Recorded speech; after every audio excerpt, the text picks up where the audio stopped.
Alright guys, welcome back. The time has come for me to finally dive into what is causing that coolant leak.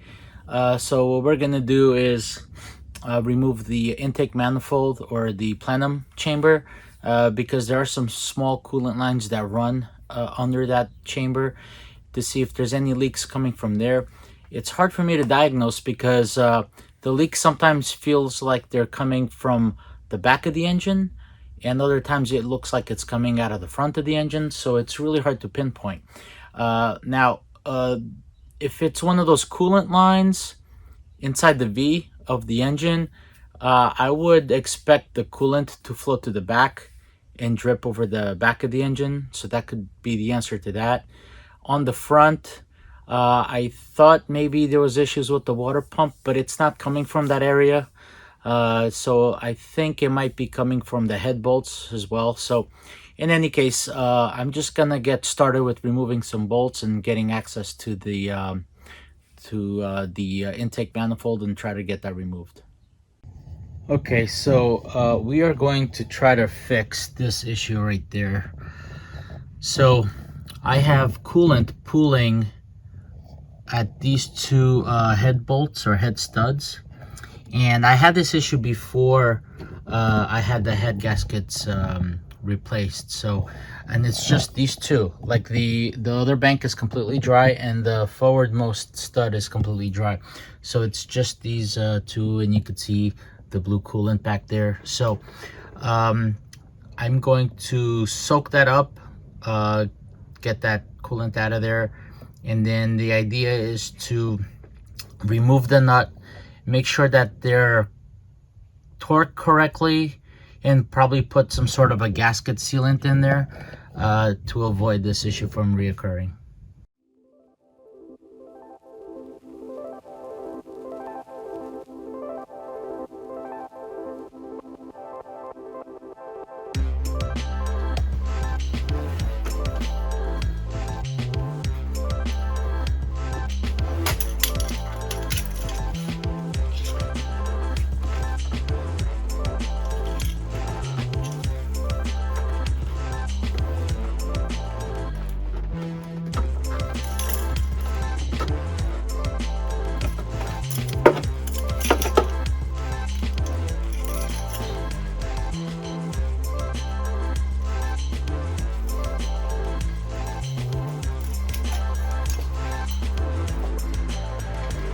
Okay, for the throttle cable, there's this small little wire or pin.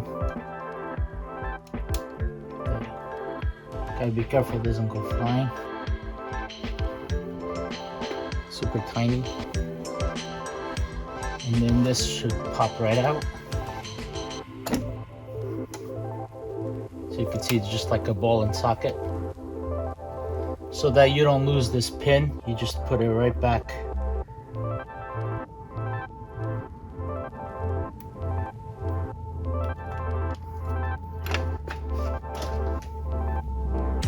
Okay, next we are going to remove the fuel injection connectors.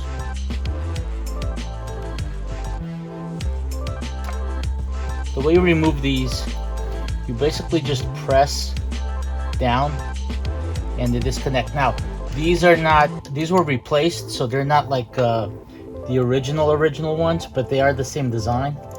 And make sure you label these if you have to. I have mine labeled already. So this is inject 1, 2, 3, 4, 5, 6. That's how I have them labeled. But you basically just squeeze the wire. A lot of people try to remove the wire, but that's not how you disconnect these. Just set these aside.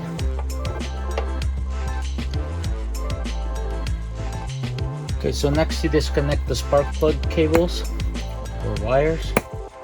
I'm disconnecting them at the coils. Obviously, if you have a OEM setup, yours is a completely different setup.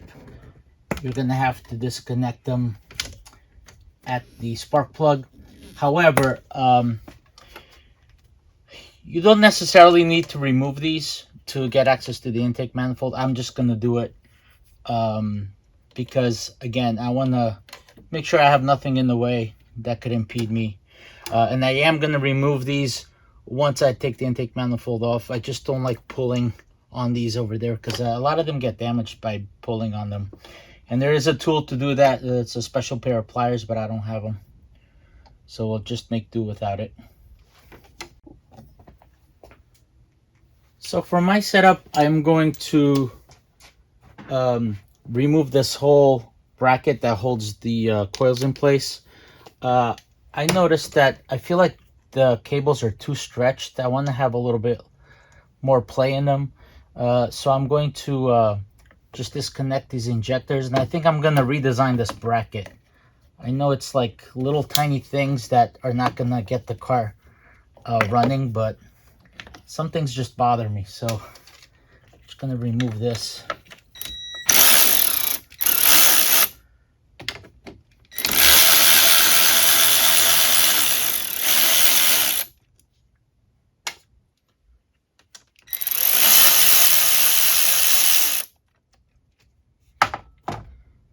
So the way I have these set up, by the way, is I have these mounted on this plate, and then this plate uses the factory standoffs that hold that plastic tube that holds your fuel injection wires. So I kind of utilize that. This part is OEM, but then I mounted the coils on this plate. Another option I was thinking about originally was to have a bracket against the firewall that will hold all 6 injectors. But then I was worried about finding the right length of the wires. And these wires are from a short block Chevy, so very easy to find and pretty inexpensive.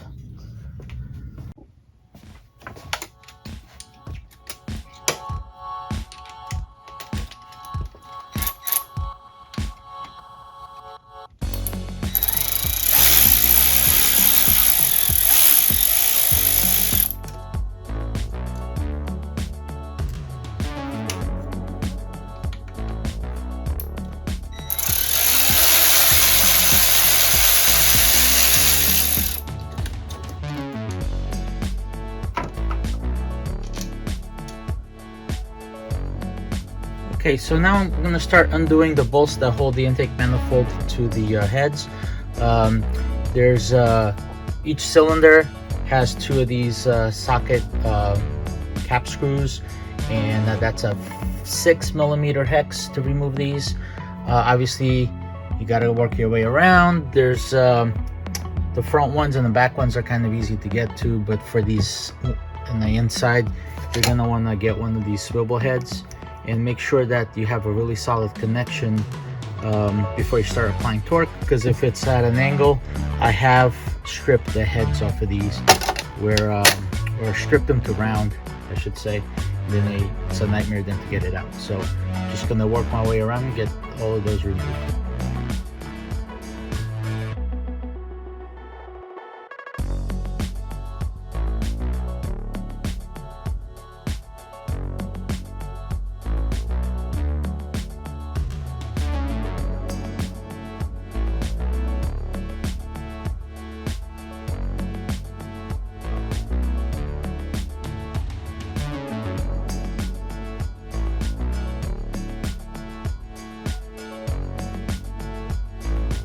Okay guys, so we got all the bolts removed, and you can see this is moving now.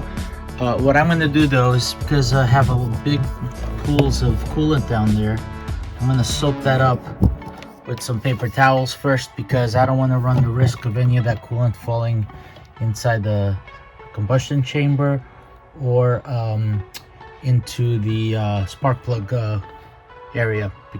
That's why I didn't remove these sockets to begin with. So just gonna soak that up with some needle nose pliers and some paper towels and get it as dry as I can. Okay, we cleaned up our coolant. We're ready to try to take this off. However, you got to make sure that none of these sensors are still connected. So idle control valve, throttle position sensor, and again, this will differ for the carbureted cars. Absolute pressure sensor, water temperature sensor, and then you got your let me see, this is your cam position sensor, and on this side you got your throttle crankcase position sensor, and I think that's all of them.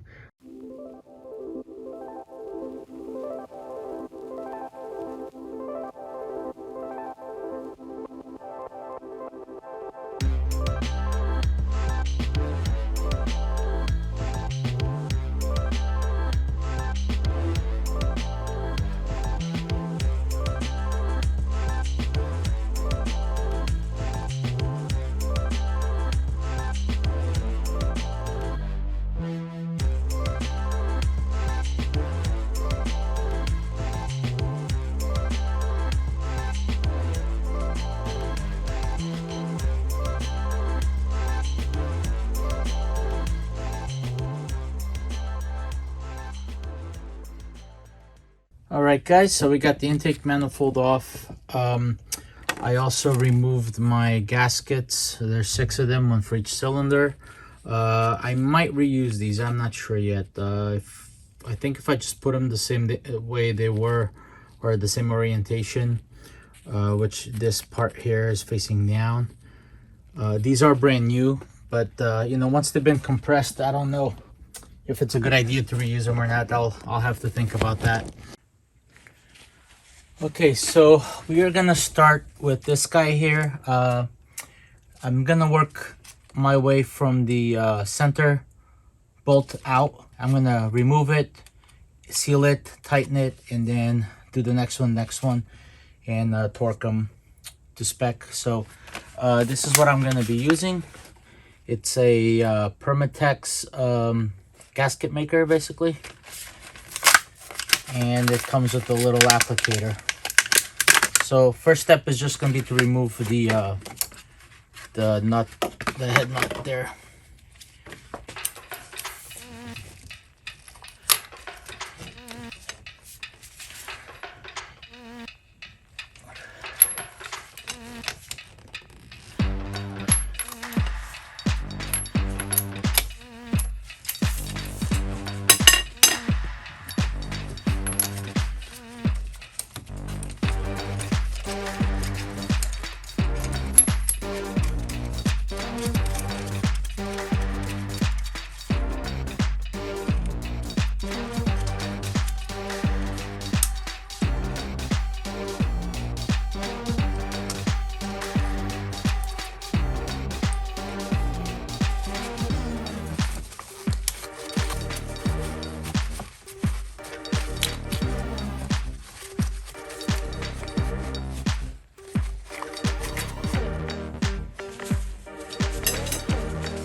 guys, so I went ahead and put sealant on these two inner ones. I actually put on this one as well, and I torqued everything.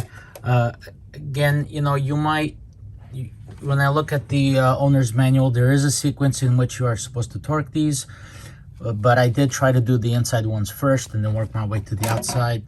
And again, I don't know if I covered this before, but make sure you have your intake ports covered with tape or something like I did. You don't want to get any debris inside your cylinder walls or combustion chamber. So that will happen if you don't have these covered and you're trying to clean this up. Also, make sure your battery is disconnected, because this is a live wire here, just in case any of your tools touch there and create a circuit. So in any case, so the main reason why I took this apart was to stop the leak on the head bolts. So I'm hoping that this will fix it. I found out that this is a common issue, and actually it was somebody on Facebook, on the Facebook group for Biturbo owners.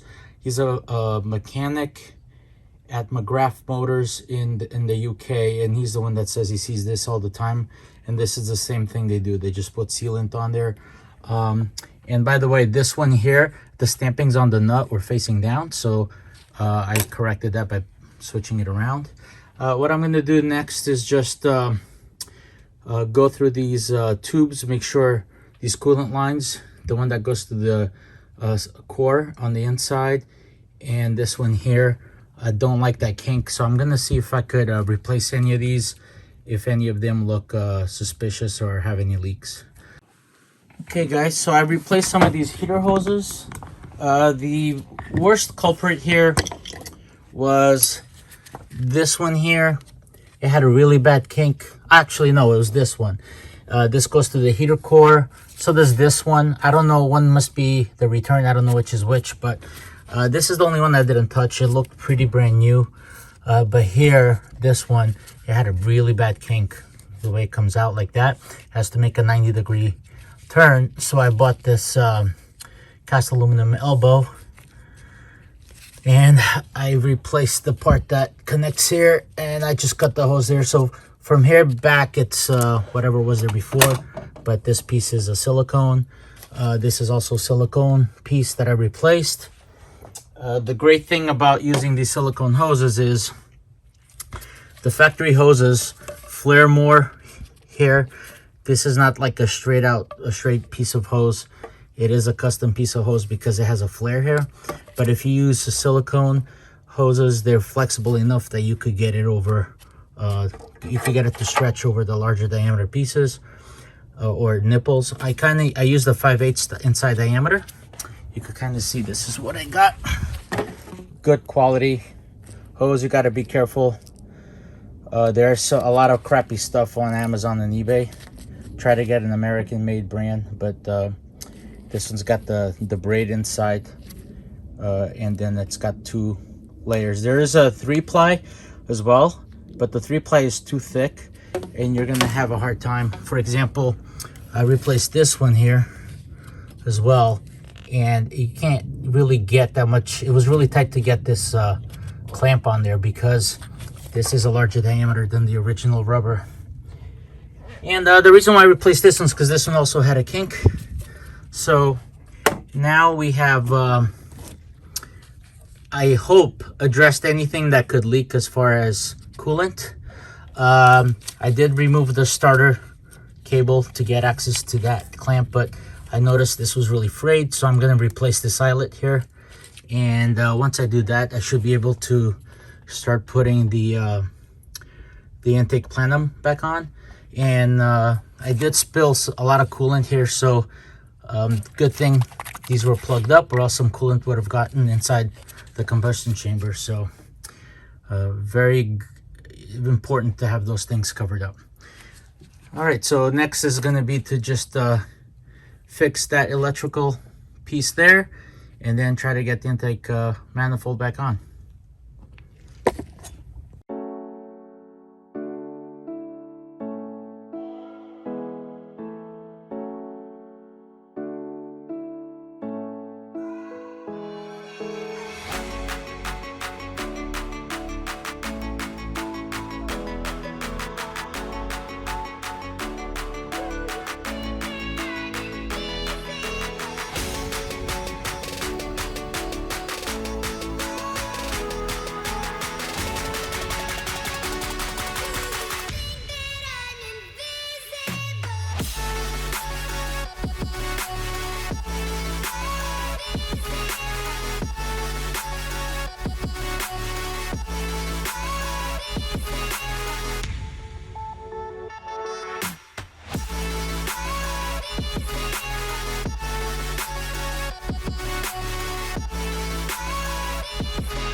Yeah.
Okay, so getting ready to install the coil packs back, but instead of installing this is a 16 gauge steel plate that I had painted with the crinkle finish.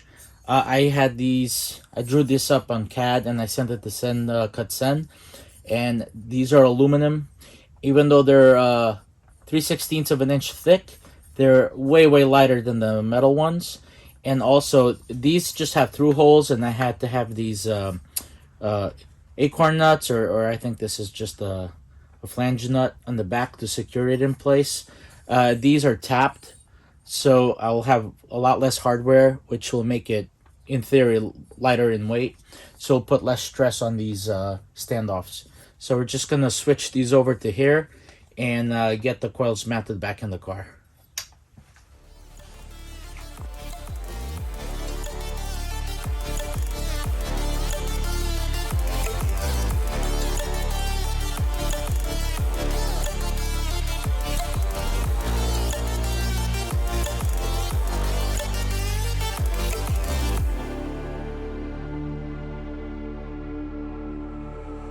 Stranded in the open,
Okay guys, so I think I got everything plugged back in. I double checked to make sure I didn't leave anything disconnected. I do have to top off the reservoir here. It's completely empty, so I'm gonna put a mixture of some of this Mercedes coolant and some distilled water, and then I'm gonna crank it over. Now there's the fuel lines are probably gonna have some air in them, so it might take a little bit of cranking before it catches, but the plan is to have it warm up enough for the thermostat to open up and cycle the water in the reservoir, and hopefully get out any air bubbles that are now in the coolant lines underneath the intake manifold. And then hopefully we could check to see if our fix worked, and we don't get any coolant in those head studs anymore. So it'll be the moment of truth.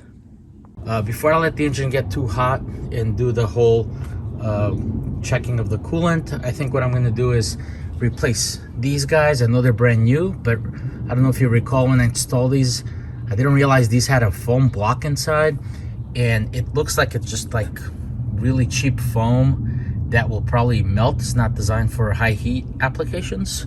So I got these little K&N filters. I got these off Amazon, and I actually think they're fake.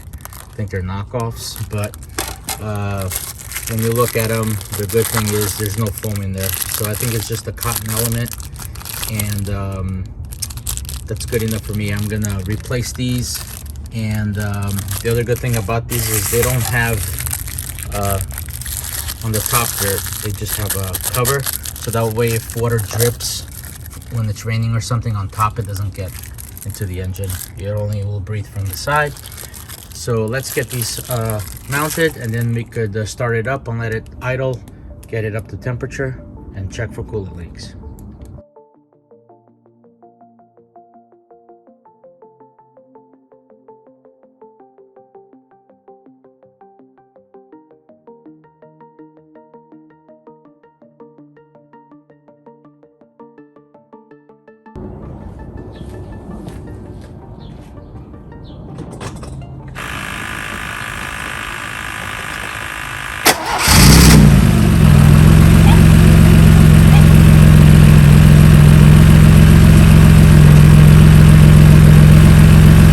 So we have come to the end of the video, finally.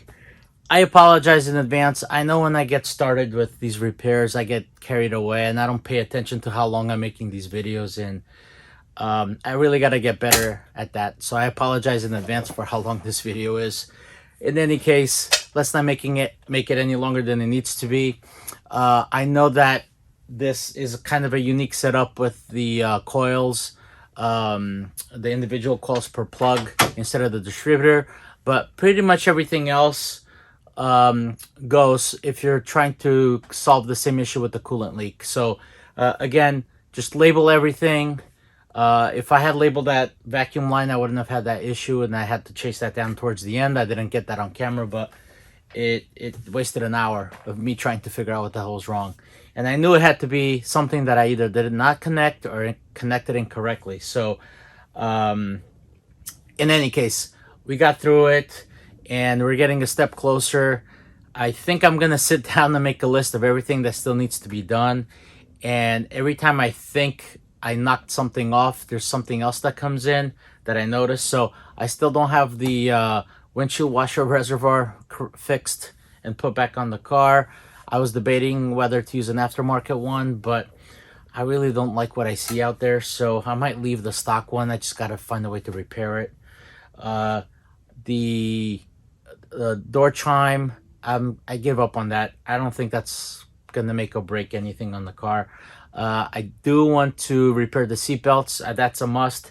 And obviously I need to do a change of the engine oil and the differential oil and the transmission oil. I want to change all the fluids, because even though the engine oil is new, I don't know what they put in here. You know, when you're trying to tune a car, it runs really rich until they get it tuned correctly.